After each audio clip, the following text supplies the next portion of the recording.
బుల్జన breaking news చూస్తున్నాం. రూపాయి విలువ అత్యంత దారుణంగా పడిపోయింది. గతంలో ఎప్పుడూ లేనంతగా క్షీణించింది. డాలర్ తో పోల్చితే రూపాయి విలువ ఏకంగా 90 రూపాయలను దాటేసింది. ఒక దశలో గరిష్టంగా 90.13 పైసలకు చేరింది. ఆ తర్వాత కొద్దిగా తగ్గింది. 90 రూపాయల మార్కును దాటడం అనేది అత్యంత ఆందోళనకరం. కేంద్ర ప్రభుత్వం నిర్వహించే అంతర్జాతీయ లావాదేవీలన్నీ కూడా డాలర్ మీదనే ఆధారపడి ఉన్న ప్రస్తుత పరిస్థితుల్లో రూపాయి విలువ 90ని దాటడం దేశ ఆర్థిక వ్యవస్థను మరింత ఒత్తిడిలోకి నెట్టబడుతుంది. ఇక గతంలో ఎప్పుడూ ఈ రేంజ్లో రూపాయి విలువ దిగజారింది లేదు. ఇక రూపాయి విలువ ఈ స్థాయిలో పతనం కావడంతో అటు కేంద్ర ఆర్థిక మంత్రిత్వ శాఖ గాని ఇటు రిజర్వ్ బ్యాంక్ ఆఫ్ ఇండియా గాని దిద్దుబాటు చర్యలు తీసుకుంటున్నట్టుగా కనిపించట్లేదు.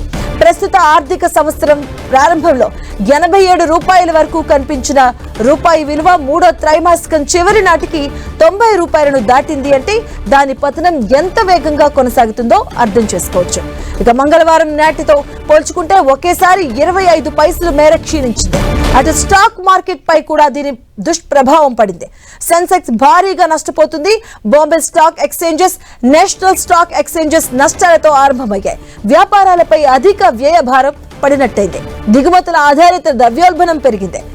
దేశ మార్కెట్ల నుంచి అంతర్జాతీయ పెట్టుబడిదారుల నిధుల ఉపసంహరణ, అలాగే ఇతర ప్రధాన కరెన్సీల ముందు డాలర్ బలోపేతం కావడం వంటివి ఈ క్షీణతకు ప్రధాన కారణమని మార్కెట్ వర్గాలు అంచనా వేస్తున్నాయి.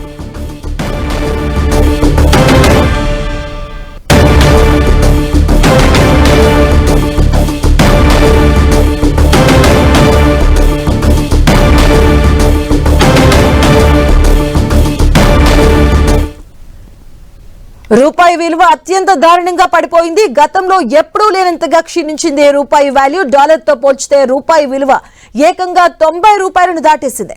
ఒక దశలో గరిష్టంగా 90.13 పైసలకు చేరింది. ఆ తర్వాత కొద్దిగా తగ్గింది. 90 రూపాయల మార్కెట్ ను దాటడం అనేది అత్యంత ఆందోళనకరం. కేంద్ర ప్రభుత్వం నిర్వహించే అంతర్జాతీయ లావాదేవీలన్నీ కూడా డాలర్ మీదనే ఆధారపడి ఉన్న ప్రస్తుత పరిస్థితుల్లో రూపాయి విలువ 90ని దాటడం దేశ ఆర్థిక వ్యవస్థను మరింత ఒత్తిడిలోకి నెట్టబడుతుంది.